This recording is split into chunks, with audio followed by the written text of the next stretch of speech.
Hola, soy Manu Said, game designer profesional y productor de videojuegos indie, y estoy haciendo un roguelike de monedas.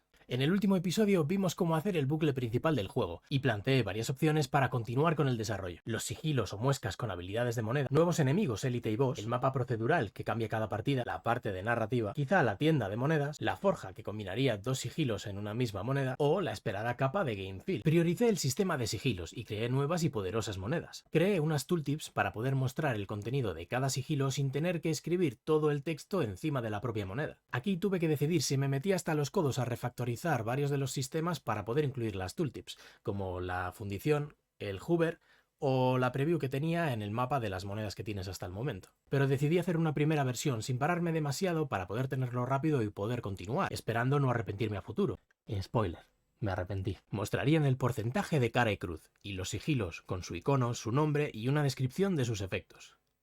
Este fue el resultado de la apariencia de las monedas. Comencé por encapsular las habilidades actuales en sus propios sigilos, ya tenemos unas cuantas, más 25% de posibilidades de salir cara y menos 25 de cruz. La contraria con menos 25 de cara y más 25 de cruz, las etéreas, las sempiternas, y después creé algunas nuevas que ya me estaba pidiendo la propia progresión del gameplay. La siempre cara con un 100% de posibilidades de salir cara y un 0% de cruz, la siempre cruz, que es justo lo contrario, siempre sale cruz, el lobo que ganaría un 40% de éxito extra por cada lobo en mesa, incluyéndose a sí mismo, para un total de 90, 130 y hasta un 170% de éxito.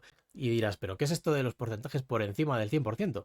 Pues ya veréis, porque es una mecánica bastante guapa que creo que le va a dar bastante identidad al gameplay. El bardo, que da un más 15% a todas las monedas de mis campos. El diplomático, que da más 180% a las monedas en mis campos adyacentes, que está un poco rota. Y el líder, que daría un 200% a todas las monedas de su campo, que si el diplomático estaba roto, el líder lo estaba todavía más. Pero bueno.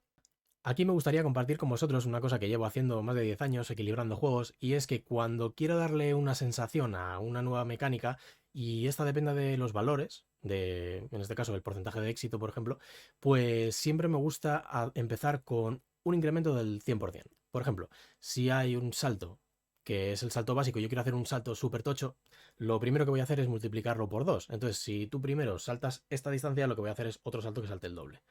Y si veo que es demasiado, lo que voy a hacer es reducirlo a la mitad. El incremento, es decir, pasaría de un 100% a un 200%, y si me parece demasiado lo bajaría a un 150%. Si de ahí veo que se ha perdido esa sensación, lo volvería a subir en un 50%, y seguramente me quedaría con ese 175%.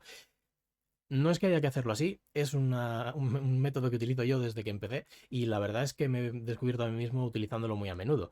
Si no lo habéis probado nunca, yo os recomiendo que lo probéis porque normalmente es bastante raro que me lleve más de 3 iteraciones equilibrar cualquier cosa. Evidentemente esto solo funciona cuando hay pocos elementos en juego. Cuando tienes que equilibrar varias cosas de forma cruzada no es tan sencillo, pero es una técnica bastante fiable. Después establecí el lado actual de la moneda como cara y creé uno nuevo para cruz.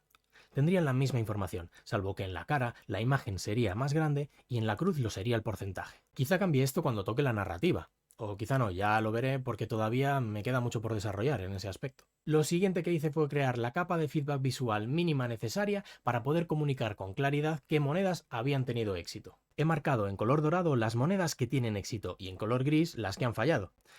Es tan solo lo más básico, y quiero darle bien de cariño más adelante, pero de momento creo que cumple con lo que quiero. También he añadido desafíos de batalla especiales para élite y boss, con un nivel de dificultad más elevado y mejores recompensas de moneda en consecuencia. Así, si vas bien de vida y hay un campamento pronto, pero tienes unas monedas un poco flojas, puedes sacrificar algunos puntos de vida extra enfrentándote a este élite difícil y perdiendo algunos puntos de vida, a cambio de obtener esa recompensa de nivel más alto. Lo siguiente que hice fue mejorar el sistema de recompensas para ofrecerte recompensas más potentes a medida que ibas aumentando de piso.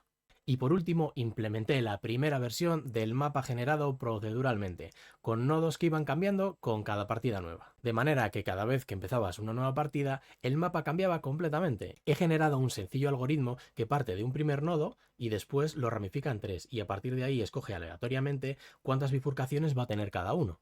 He utilizado algunas reglas para poder controlarlo, pero en general los mapas van a ser completamente distintos cada vez. Después lo que hago es que voy dando pasadas para asegurarme de que hay un número mínimo de cierta cantidad de nodos para que siempre te encuentres que hay por lo menos un nodo de descanso cada X nodos, porque si no, no puedes descansar. No es nada revolucionario, pero me sirve para poder tener control sobre la variabilidad que se va a generar en cada una de las partidas. De momento solamente la aparición de los nodos es procedural. El contenido de la bolsa de monedas de cada enemigo está hecho a mano, pero a futuro me gustaría hacerlo también proceduralmente. Pero eso será en el siguiente vídeo. Si te está gustando y quieres saber qué hago con los enemigos procedurales, te invito a unirte al canal y seguir esta serie en la que desarrollo un juego roguelike en solitario.